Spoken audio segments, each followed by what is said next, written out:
જયવર્ધન પટેલનું પ્રેમ તીર્થ પુસ્તકની બીજી વાર્તા છે. રાયજી, આપણે તો મનના મિત. સ્નેહાદ્રીને મનોમન થતું હતું,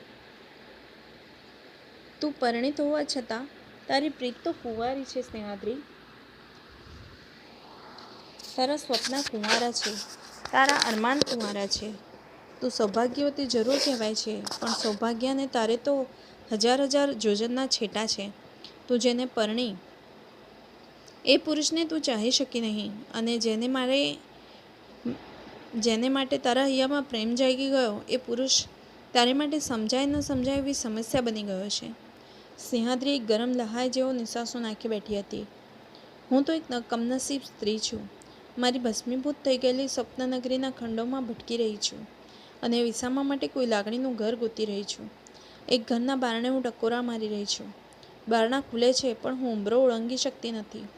મારો એક પગ ઉંબરની બહાર જ રહી જાય છે. ગૃહપ્રવેશ જાણે મારા નસીબમાં નથી. મારા લલાટે તો લાગણીના ઘરના આંગણામાં ઊભા રહી નિસાસા નાખવાનું જ લખાયેલું છે. સ્નેહાદ્રીને હજાર હજાર વિચાર આવી જતા હતા. ક્યાં સુધી મારે ઝંખનાઓના વનમાં અથડાતા કૂટાતા રહેવાનું છે? રાયજી સ્નેહાદ્રી માટે એક અટપટી ઉલઝન બની ગયા હતા. એ રાયજીને સમજવા મથતી હતી. તેમ તેમ રાયજી એને માટે કોયડો બનતા જતા હતા. માણસ પ્રેમાળ છે, લાગણી પ્રધાન છે, ઉમદા હૈયાનો છે, અને બીજી બાજુ એ તો એવા કોઈ પિંજરામાં કેદ છે કે એ ખુલ્લી હવામાં બહાર આવી શકતો નથી. એની ભીતરમાં કોઈક એવી છુપી વાત છે જે બહાર આવી ન જાય એ માટે સતત સાવધાન અને મૂંઝાયેલો રહે છે. એ જરૂર કોઈ વાતથી દબાયેલો અને દુભાયેલો છે. એટલે તો એને સ્નેહાદ્રી માટે ભારોભાર મમતા છતાં એ ખુલ્લી રીતે પ્રકટ કરતા સંકોચાય છે. લોકલાજથી ડરે છે. એના આંગણે ઊભી હતી. રાયજી એને આવ, અંદર આવ પણ કહી શકતા ન હતા. સ્નેહાદ્રી અંદરથી ઉચાટ અનુભવતી હતી. એટલે તો ગઈકાલે રાત્રે સ્નેહાદ્રીએ રાયજી સાથે ટેલિફોન પર વાત કરતાં કરતાં કહ્યું હતું, તમારો અને મારો સંબંધ તો રાયજી લાગણીનો સંબંધ છે, નિખાલસ નાતો છે, અને છતાં તમે આટલા બધા ડરો છો કેમ? મિત્રો કે સમાજ આપણા સંબંધોની વાત જાણી જશે તો એવી બીક શું કામ અનુભવ્યા કરો છો? આવું શું કામ રાયજી? તમે મને જવાબ તો આપો. શું કામ મૌન છો? રાયજી તો આટલું જ બોલ્યા હતા. સ્નેહા તું સમજતી કેમ નથી? સ્નેહાદ્રીને ગુસ્સો આવી ગયો હતો. એ બોલી હતી, રાયજી, તમે મારે માટે લાગણી ધરાવો છો, એની ના નહીં, પણ તમે એટલા જ કાયર પણ છો. એમાં તમારા સંબંધીઓ કે મિત્રોની વચ્ચે બેઠા હો અને મારો ટેલિફોન આવે તો તમે રોંગ નંબર કહીને ફોન મૂકી દો છો. ક્યાં સુધી મારે મારું આ સ્વમાનભંગ સહન કર્યા કરવું? રાયજીએ મૂળ વાતને ટાળી દેતા ફોન પર કહ્યું, છું યુએસએથી ડૉક્ટરનો કાગળ બાગળ હતો? ડૉક્ટર તને કોઈ વાર ફોન કરે છે ખરા? એમના દીકરા સાવનના ખબર અંતર પૂછે છે ખરા? સ્નેહાદ્રી, સાવન માટે ફોન કરજે ને. એ સ્કૂલે નિયમિત જાય છે ને? સ્નેહાદ્રીને ખીચ ચડી હતી. મારે મારા સવાલના જવાબ જોઈએ છે રાયજી. મારે તમારા સવાલની જરૂર નથી. એટલું કહી એણે ટેલિફોન મૂકી દીધો હતો. બંગલાના કમ્પાઉન્ડમાં રમતા સાવન સામે એ જોઈ રહી હતી. એણે સાવનની પાસે જઈ એના માથે હેતથી હાથ ફેરવ્યો હતો અને એના ચહેરા સામે જોઈ રહી હતી. એને યાદ આવી ગયું હતું. રાયજી એક દિવસ કહ્યું હતું, સ્નેહ, તારો સાવન અદ્દલ એના ડૉક્ટર બાપ પર ગયો છે. અને સ્નેહાદ્રીએ ગંભીર અવાજે કહ્યું હતું, રાયજી, મેં તમને 100 વાર કહ્યું છે કે મારી આગળ ડૉક્ટરનું નામ લેવું નહીં. અને એની યાદ અપાવવાની તમારે જરૂર નથી રાયજી. સ્નેહાદ્રીને ખોટું લાગી ગયું હતું અને રાયજીએ પછી મનાવી લીધી હતી. પણ આજે એણે સાવનના માથે હેતથી હાથ ફેરવ્યો અને જરા ધારીને સાવનની આંખો સામે જોયું. વાત બિલકુલ સાચી છે. સાવનના ચહેરા મોહરા આંખો પર ડૉક્ટરના રૂપરંગનો અણસાર છે. ડૉક્ટર સાવનના પિતા છે, એનો ઇનકાર તો થઈ શકે તેમ નથી ને? અને ડૉક્ટર પોતાના પતિ પણ છે, એ હકીકત છે, એની ના પાડી શકાય નહીં. સ્નેહાદ્રી બચપણમાં હતી અને પિતાનું છત્ર એણે ગુમાવ્યું હતું. એકની એક દીકરી હતી. ભાઈ નહીં, બહેન નહીં, મોસાળ પક્ષે પણ કોઈ નહીં. એક મોટા કાકા હતા. વર્ષોથી અમેરિકા સેટલ થઈને રહેતા હતા. પિતાનું અવસાન થયું, જમીન જાયદાદના પ્રશ્નો હતા, પણ વિધવા માએ એની રીતે બધા પ્રોબ્લેમ હલ કર્યા હતા અને સ્નેહાદ્રીને ખૂબ લાડકોડથી ઉછાળી હતી, ભણાવી ગણાવી હતી. પિતાની ખોટ માએ જરા પણ સાલવા દીધી ન હતી અને દીકરીને સારું શિક્ષણ તથા ઊંચા સંસ્કાર આપી ગરવી અને ગુણિયાલ બનાવી હતી. ઈશ્વરે છોકરીને રૂપ આપ્યું હતું, માએ એને ગુણ આપ્યા હતા. સ્નેહાદ્રી બધી રીતે હોશિયાર અને ચાલાક હતી, પણ ઘરમાં એકલી હોવાને કારણે સ્વભાવે અંતર્મુખ હતી. એ બોલે ઓછું પણ વિચારે વધારે. એકલી હોય ત્યારે રંગબેરંગી કલ્પનાઓમાં ખોવાઈ જાય. સગા સંબંધી અને સ્વજનો એને માટે એક જ અભિપ્રાય આપે, ગમે તેમ પણ છોકરી સમજુ અને સદ્ગુણી છે. એ એટલી બધી તો માયાળુ અને મિલનસાર કે એની સાથે સોબત બાંધવી બધાને ગમે. એની હાજરીનો બધાને એક આનંદ હોય.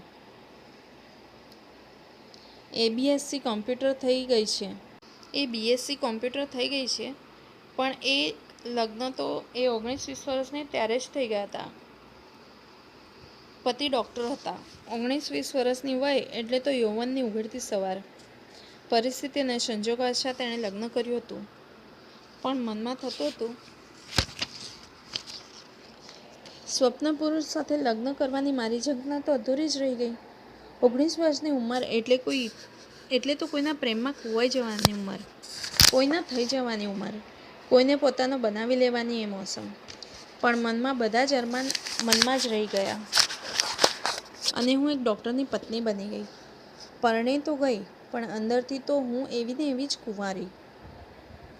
ચાલો, જે થયું તે થયું, જેવું મારું નસીબ, કંઈ સ્નેહાદ્રીએ મનને મનાવી લીધું હતું.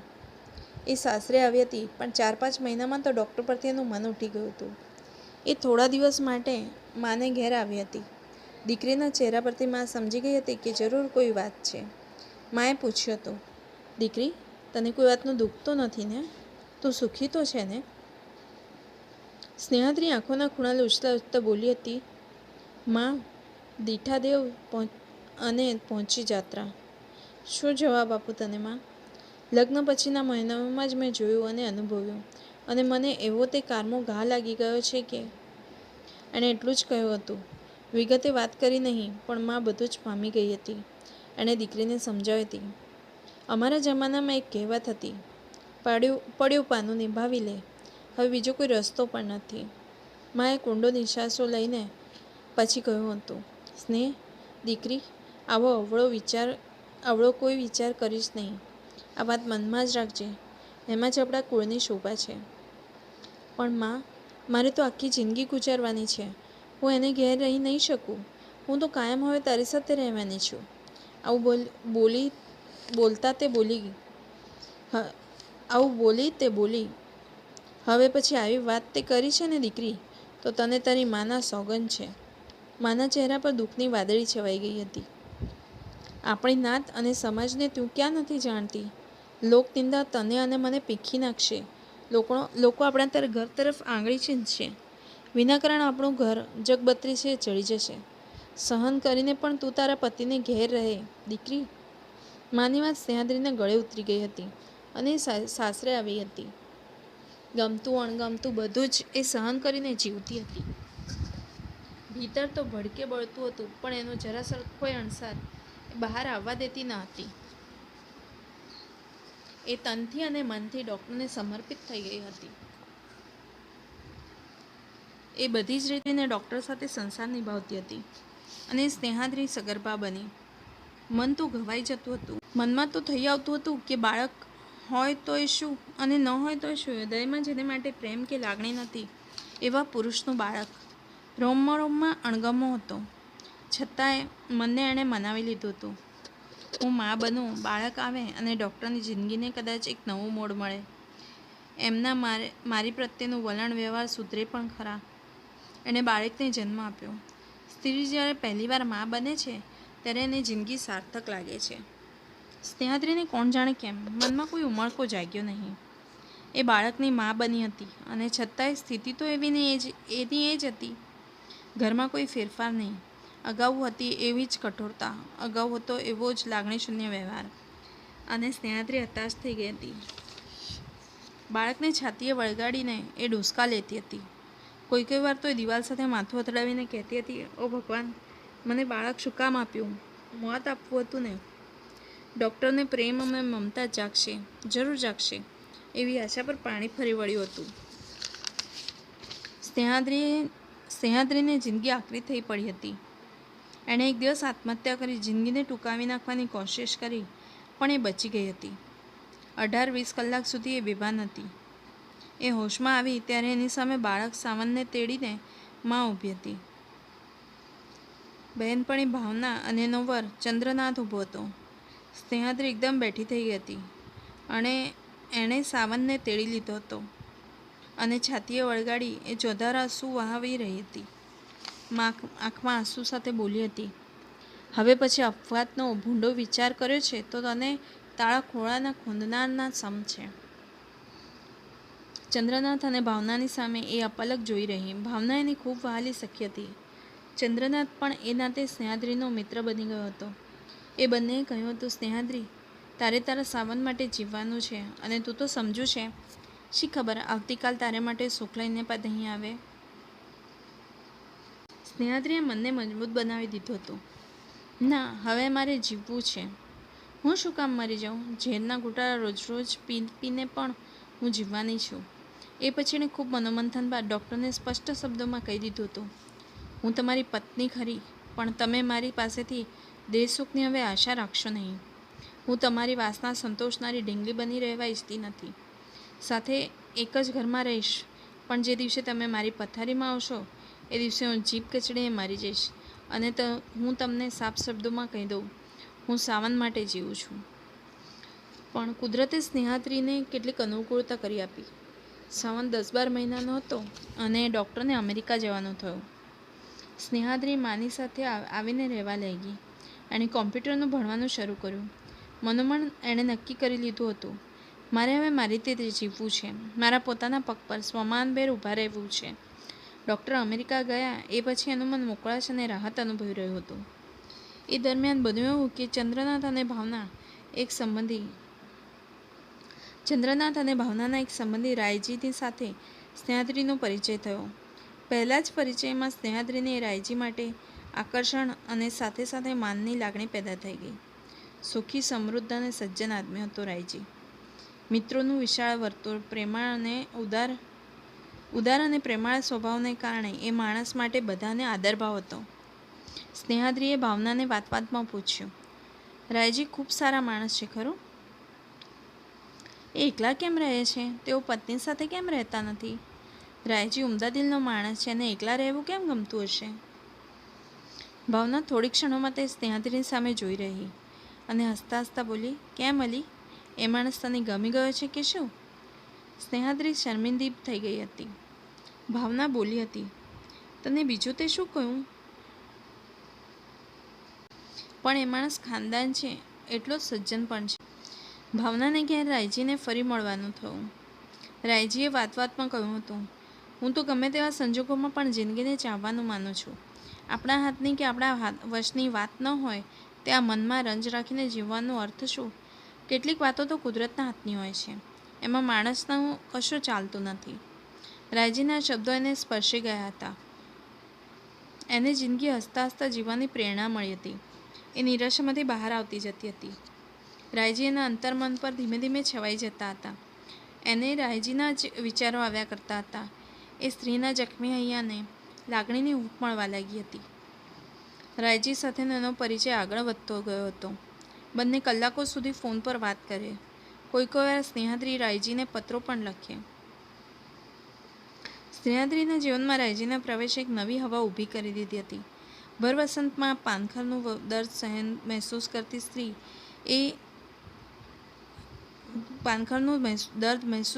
એ સ્ત્રીના જીવનમાં વસંતની કોયલ આવીને ટહુકી ગઈ હતી. એ મનોમન રાયજીને પ્રેમ કરવા લાગી હતી.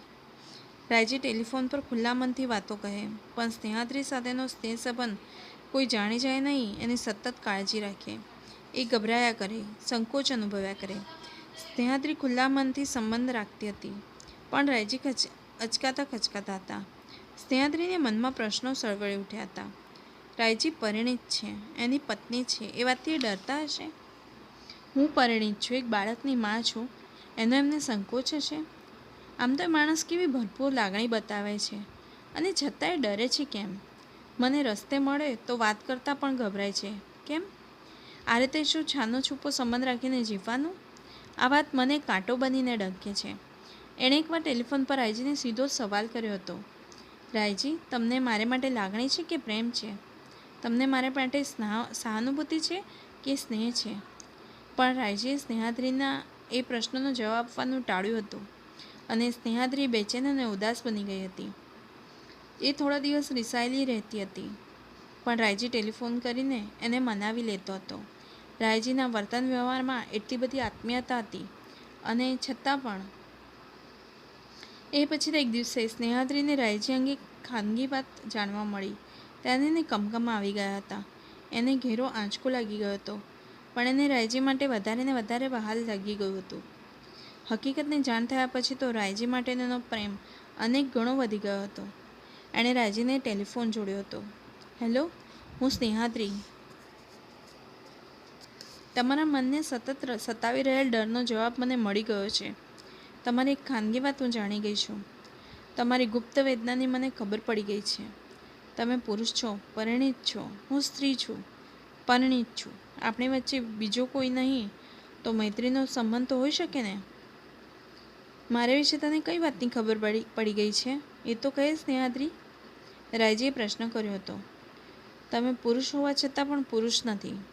સાચી વાત છે ને રાયજી? બોલતા કેમ નથી રાયજી? સામેથી કોઈ જવાબ મળ્યો નહીં. એ બોલી રહી. રાયજી, તમે જેવા છો એવા મને ગમો છો. મારે તમારી પાસેથી બીજું કોઈ સુખ જોઈતું નથી. તમારી લાગણી જ હું ઈચ્છું છું. સામેથી કોઈ જવાબ મળ્યો નહીં. ફોન મુકાઈ ગયો હતો. પણ મોડી રાત્રે રાયજીએ ફોન કરીને વાત કરી હતી. સ્નેહાદ્રી, તારા માટે મને ભરપૂર લાગણી છે, પણ હું ખુલ્લી રીતે હું તારી સાથે સંબંધ કઈ રીતે રાખું? હું તારે માટે એક સમસ્યા છું. વાત સાચી છે, મારી લાચારી છે સ્નેહાદ્રી. મને યાદ છે સ્નેહાદ્રી, આપણે પહેલી મુલાકાત વખતે જ મેં તને કહ્યું હતું, જીવનમાં કેટલીક વાતો આપણા હાથની નથી હોતી. ત્યારે જે પરિસ્થિતિ હોય એ સ્થિતિને સ્વીકારી લઈને હસતા હસતા જીવી લેવું જોઈએ. પણ રાયજી, આ ચક્રવ્યૂહમાં હું એટલી બધી તો આગળ વધી ગઈ છું કે પાછા ફરવાનો રસ્તો મને જડતો નથી. અભિમન્યુ જેવી મારી દશા છે. સ્નેહાદ્રી, હેલો, મારી વાત ધ્યાનથી સાંભળી લે. તારી પાસે તો સાવન છે, તારા પેટનો જણ્યો, અને તને સહારો છે એ તો કહે સ્નેહાદ્રી. અને છતાંય હું પ્રસન્ન. અને રાયજીનો અવાજ ધ્રુજી ગયો હતો. પુરુષ હોવા છતાં પણ સ્નેહાદ્રી, મારા ભીતરની વેદનાનો વિચાર કર. થોડી મર્યાદા, થોડું અંતર, થોડી દૂરી, થોડી આમન્ય રાખીને પણ આપણે આપણો સંબંધ જાળવી રાખ્યો તો કેવું? રાયજીના અવાજની ભીના સ્નેહાદ્રી સમજી ગઈ હતી. એટલું જ બોલી હતી. રાયજી, તમારા માટે મારા મનમાં જે ઇજ્જત હતી એ આજે પણ ઘણી બધી વધી ગઈ છે. આ દુનિયામાં કોઈ તો મારું છે એની મને ખાતરી થઈ ગઈ છે. અને ફોન મુકાઈ ગયો હતો. એ રાત્રે સાવનને સોડમાં લઈને એણે લકમલકની વાતો કરી હતી. ગીત ગાયું હતું. કેટલા લાંબા વખત પછી નિરાંતની ઊંઘ આવી ગઈ હતી. બીજા દિવસે ઉઠીને એણે રાયજીને ફોન કર્યો હતો. Good morning Raiji. અને ફોન મૂકી દીધો. એને થયું હતું, હવે હું લાગણીના ઘરમાં છું. આંગણામાં